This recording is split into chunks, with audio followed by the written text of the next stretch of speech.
nk'uko rero mutangiye mubikurikira mu gace gato cyane k'amashusho ni ingabo za SADC noneho zinjiye mu gihugu cy'u Rwanda zirimo zirerekeza ku kibuga cy'indege mpuzamahanga cya Kanombe, ariko nanone ibintu byakomeye ku mupaka. Abanyamakuru babujijwe gufata amashusho, sibyo gusa nta n'uwari wemerewe uwo ari we wese kuba yafata amashusho y'izi ngabo. Ibyo byose ni itegeko ryaturutse muri Afurika y'Epfo.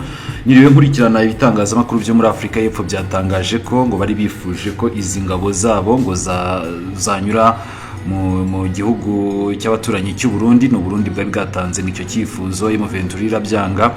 Hatanzwe icyifuzo cy'uko bataha banyuze mu gihugu cya Uganda nk'uko byagenze ku Mirambo, nabyo M23 irabyanga. Hanyuma rero biza kurangira bemeranyije ko banyura mu gihugu cy'u Rwanda, ariko nanone ngitangazamakuru niryigere na rimwe rifata amashusho y'aba basirikare. Ubwo rero banavaga ahubwo muri Repubulika Iharanira Demokarasi ya Kongo baza ku mupaka, baje mu modoka zifite ibirahuri bya fime. Nta musirikare n'umwe bashakaga ko amenyekana ngo kuri Repubulika ya Afurika y'Epfo ngo ni igisebo gikomeye, ngo kandi n'abana b'igihugu n'abana ba Afurika ngo bagomba kubahwa, ngo ntago bifuzaga ko bakorerwa ibyakorewe abacancuro. Aba rero mubonye n'abasirikare 194 bakomerekeye mu butumwa bwa SADC muri Repubulika Iharanira Demokarasi ya Kongo, banyuze mu gihugu cy'u Rwanda bataha ni nyuma y'igihe cy'ibiganiro hagati ya Loni na MONUSCO. Abo basirikare barimo 129 ba Afurika y'Epfo, harimo 40 ba Malawi ndetse na 25 ba Tanzania. Bavuye ku mupaka rero wa Rakoronishe barerekeza ku murwa mukuru Kigali ku kibuga cy'indege mpuzamahanga. Bari baherekejwe rero n'ingabo z'igihugu cy'u Rwanda, ariko nanone amashusho twahereye kare tubagezaho n'ubundi bavaga ku cyicaro cya MONUSCO ndetse no mu bindi bice bari bacumbikiwemo berekeza ku mupaka wa Goma, aho bari bagiye kubanza gutanga ibyangombwa byabo by'abinjira n'abasohoka. Nabwo bari baherekejwe n'abarwanyi ba M23 bagaragaye babaherekeje. Hanyuma rero andi makuru atugeraho bakaba bari bifuje gutaha nta muzankano za gisirikare bambaye. N'umwe mu basirikare ba M23 babitangaje, ariko nanone M23 ishyiraho itegeko ko bagomba gutaha bambaye izo muzankano. Nk'uko wabikurikiye wenda mu gace gato cyane k'amashusho ya kare, hari imodoka mu by'ukuri igaragara nk'itwara ibikoresho yakomeje kugenda ibagenda inyuma. Ntabwo tuzi niba koko ibyo byaba ari ibikoresho byabo batahanye, gusa M23 yari yatangaje ko nta bikoresho bazigera batahana, niyo yari bitangaje ku ikubitiro. Ariko kandi hakomeje kwibazwa icyaba kiri muri iyo modoka isa n'iyari itwaye ibikoresho. Tukibutsa ko hari abasirikare benshi ba SADC n'ubundi basigaye hariya muri Repubulika Iharanira Demokarasi ya Kongo.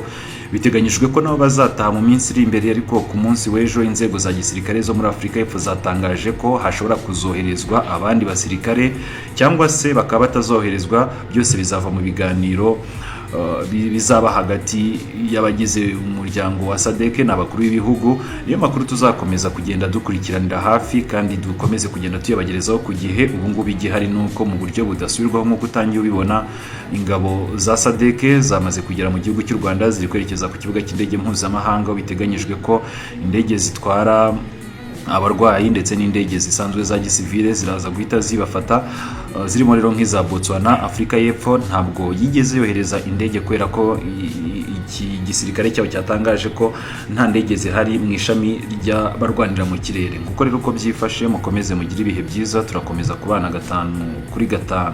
Kare Afurika y'Epfo bagera ku 194 bakomerekeye ku rugamba, bakaba bari barahungiye mu kigo cy'ingabo z'umuryango w'abibumbye MONUSCO kiri mu mujyi wa Goma mu burasirazuba bwa Repubulika ya Demokarasi ya Kongo.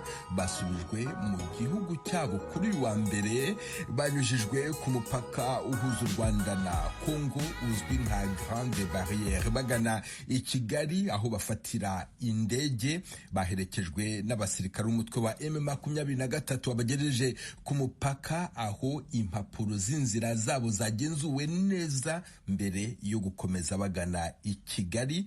Abasirikare bagera kuri 20 ba MONUSCO bari hafi y'umupaka. Amakuru ijwi ry'Amerika ifitiye gihamya nuko abandi basirikare ba Afurika y'Epfo basigaye i Goma bazatahuka mu minsi iri imbere.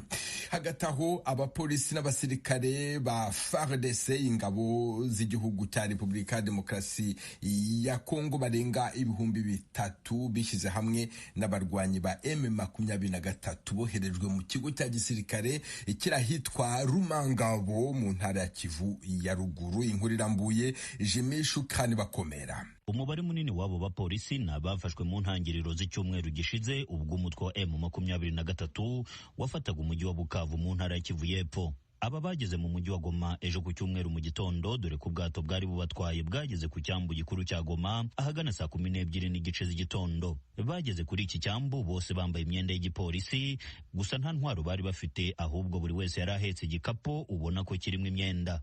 Aba biganjemo abagabo ubona ko bari mu kigero kiri hagati y'imyaka 28 na 60. Iruhande rwabo harimo abasirikare ba FARDC bagera ku 100, nabo bari muri uyu mubare, bose hamwe bakaba 3,000, ushyizemo n'abandi bari basanzwe bari mu mujyi wa Goma bategereje kujya mu myitozo mu kigo cya gisirikare cya Rumangabo kibarizwa muri teritwari ya Rucuru mu birometero 50 n'umujyi wa Goma mu burasirazuba bwa Repubulika ya Demokarasi ya Kongo. Major Abubakar bin Kisesa n'umwe muri aba bapolisi bavuganye n'ijwi rya Amerika ku cyambu cya Goma. Twavuganye arimo kurira imodokari, tumubaza uburyo yisanze hano mu mujyi. Njyewe niyemeje kujya ku myitozo kuko batubwira ko abapolisi tugomba kuba hafi y'abaturage, ubwo rero tugomba kwiga byimazeyo uburyo bwo kubana n'abaturage. Muri M23 twizera impinduka, cyane ko igipolisi cyacu ubona batacyitayeho habe na gato. Icyo dukeneye anaricyo batubwiye nuko hazabaho impinduka bitandukanye n'uburyo twari dusanzwe dukoramo.